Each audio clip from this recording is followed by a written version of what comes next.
Hello, everyone, and welcome to this week's episode of the Disney Dining Show, coming to you from the Bob Varley Studio in Orlando, Florida. I'm your host, Pete Werner, joined this week by my good friends, Denny Sunderly.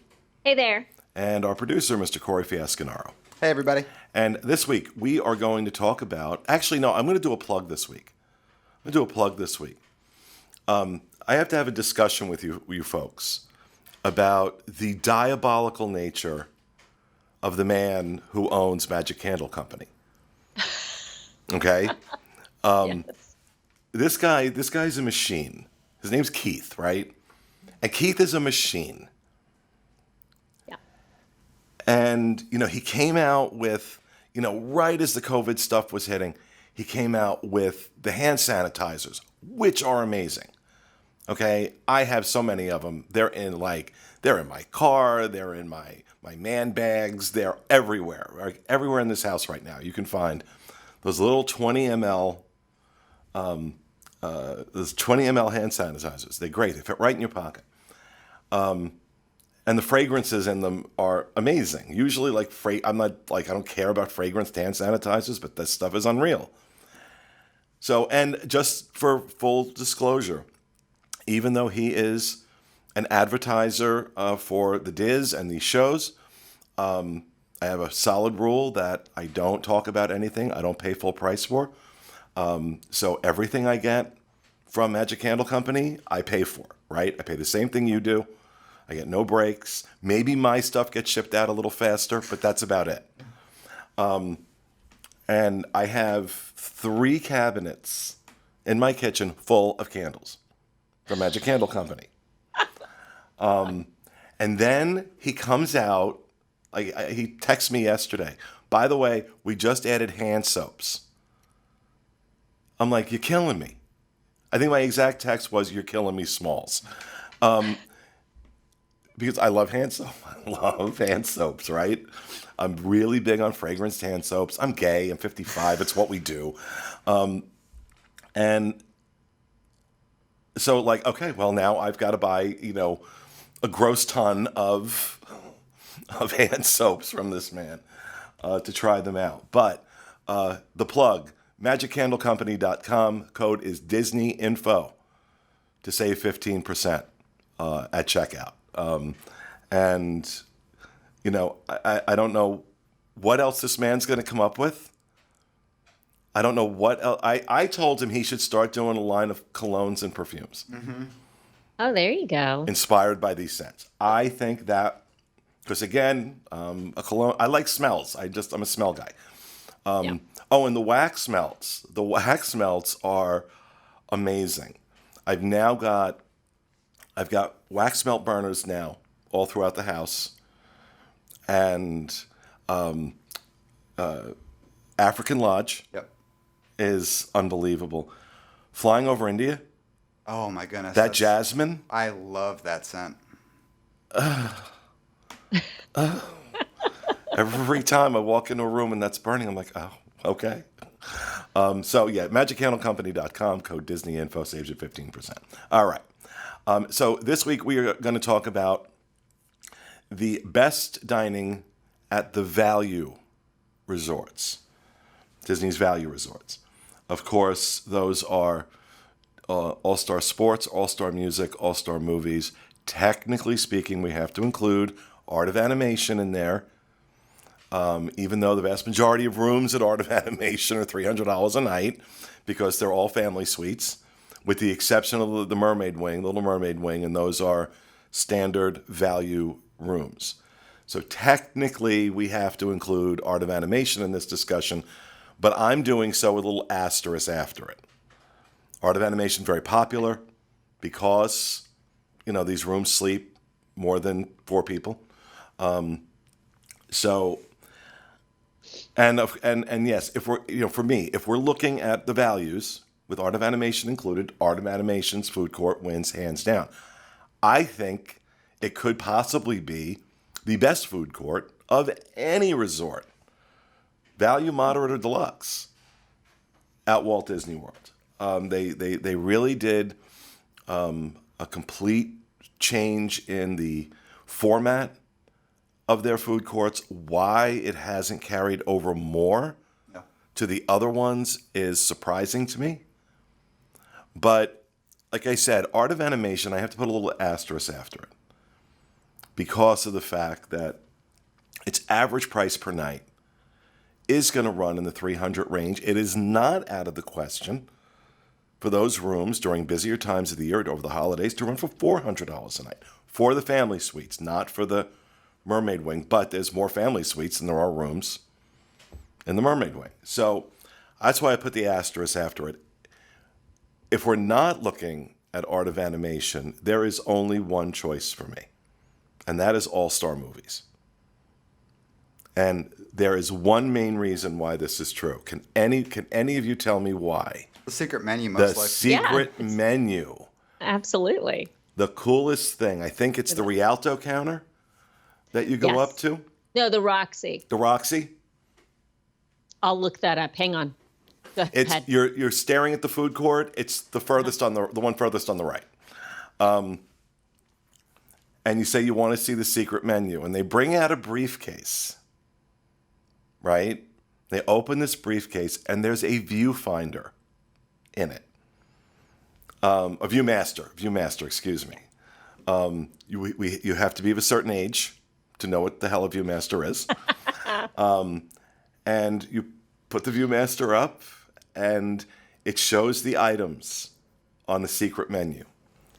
Those included, the last time I checked, it was that foot-long bacon chili cheese dog.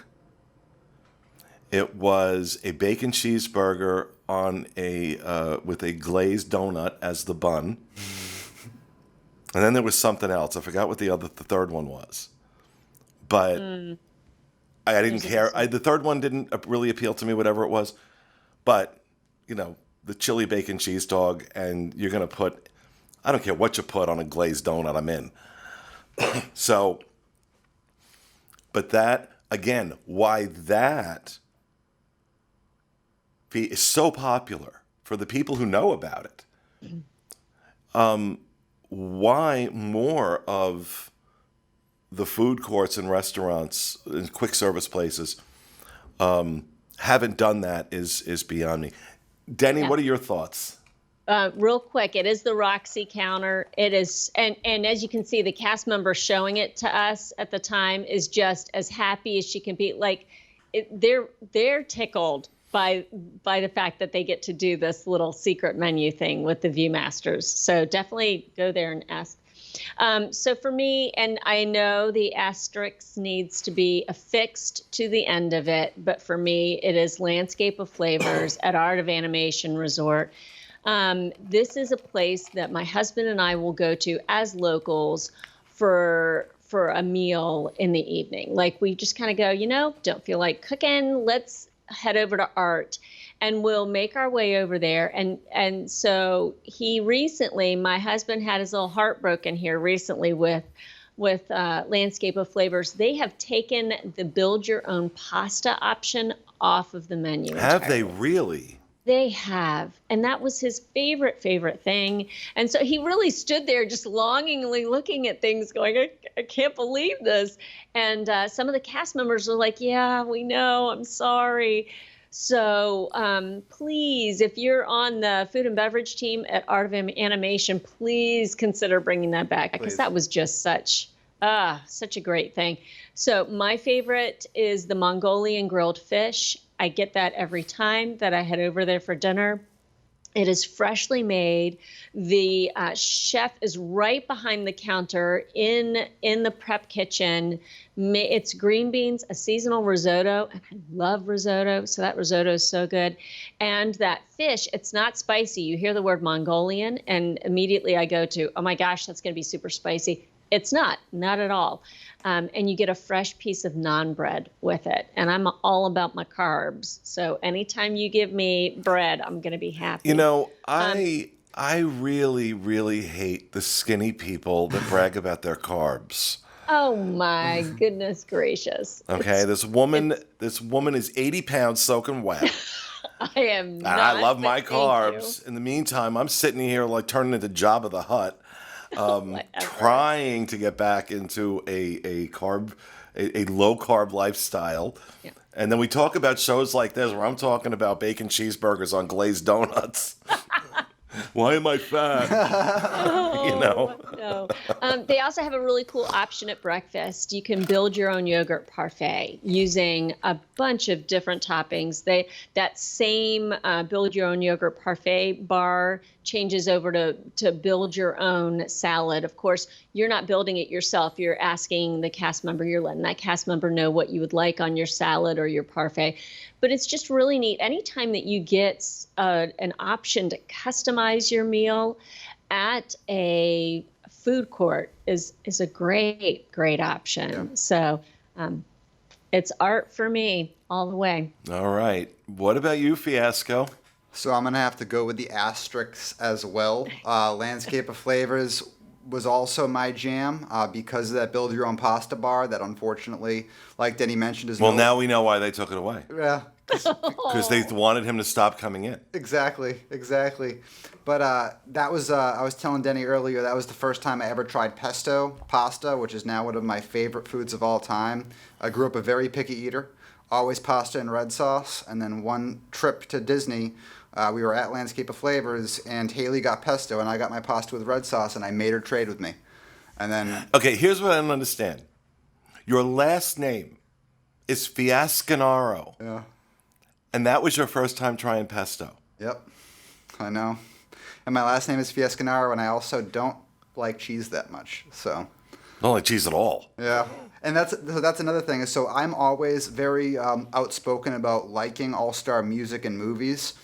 Just like before I got DVC, I used to joke those are my home resorts because that's always where we would go on vacation. But I was never really like a huge fan about the food courts. They're like very basic options aside from that secret menu. And of course, the items on that secret menu are very much cheese-inspired things: cheeseburger, cheese hot dog. So nothing that really applies to me. I don't know if, I'm sure that if you asked, hey, could you make this bacon burger without cheese, they would probably do it for you. But I never went ahead and tried to get that modified. But Landscape of Flavors, being able to order your own pasta like that, so yes, please bring it back, was right up my alley. But also there they have a plant-based vegetable stir-fry. That is also a really, really good plant-based option. So if you are into plant-based options, I would say definitely check that out there next time you're heading over. You know, it also occurs to me that if we're going to talk about, we have one show about the dining options, the moderates, and doing this about the value resorts. It's really important to point out that the options that we're looking at here and are significantly different than they were 10 years ago. Because I want to tell you, 10 years ago, I don't care what food court you went to. They were shoveling crap. It was awful, awful, awful, awful. Once in a while, you get something good. But they've really, really upped their game. And as we're having this conversation, I'm thinking about that. That even the ones we don't prefer. Well, look, I'm never, ever going to really feel good about the food court at a resorts whose initials are ass. I'm going to go eat at ass. But All-Star Sports, for those if that's going over your head. But, it just reminds me that, there was a time, the early days of doing these shows especially, where food courts were just bad. And there was a time back in the 90s where all the food at Walt Disney World was bad. I mean, you really were hard-pressed to get a good meal. It was all crappy theme park food. And they have come so far in the last 20 years. And where the food courts are concerned, they've gotten a lot more creative. I really haven't had bad food court food in a long time. There are ones I prefer more. There are ones I think that are more imaginative. that have better options, but really, they're not what they were. I mean, you take a look, the Mara over at Animal Kingdom Lodge. Incredible. Oh, yeah. I mean, that's up there with the best quick service you're going to find on property. I also have to give it to, even though we're talking about value resorts here, but got to give it to Gasparilla Grill at the Grand Floridian. Absolutely. Mm-hmm. And Captain Cook at Polynesian. I won't throw Roaring Forks in there, but I will throw, oh my God, at Wilderness Lodge, A Whispering Canyon? No. Out by the pool. Out by the pool. The Geyser Point? Geyser Point. Wow. Senior moment. Yep. As places where, the level of food you're getting at some of these places now is so far above Yeah. anything we could have imagined a decade ago. That's one area Disney World has really made progress. I used to, go out to Disneyland and do their quick service and be like, why can't we do this? Yep. And now it's like, okay, no, we can. And we did. They finally exported the recipes across country. We still don't got Bengal barbecue, though. We don't have Bengal barbecue. That's a disappointment. Now you're making me want to go. And what was the other one? Was it like Whitewater Snacks or something? Whitewater Snacks over at the Grand It's California. gone now, though, right? I think it's gone. Whitewater Snacks? Yeah, I think that whole area got like renovated and refurbed, and I don't know if they kept it there with. I think it's gone now, or maybe it closed temporarily and it's back. I don't imagine they. Oh, especially with the Disneyland fans? Are you kidding? Yeah, that was people amazing. would have chained themselves to the door. Yeah. I don't know. I'll have to look. It's been a while since I've been back out there, but no, I just thought it was important in the context of this conversation to mention that even when we talk about what we prefer or what we don't like in terms of these food courts, they've all come a long way. Absolutely. Over the last decade. So, all right, folks, that's it. That's our discussion for dining options at the value resorts. That will do it for our show for this week. We hope you enjoyed it. See you again next week with another edition of the Disney Dining Show. Have a great week, everybody.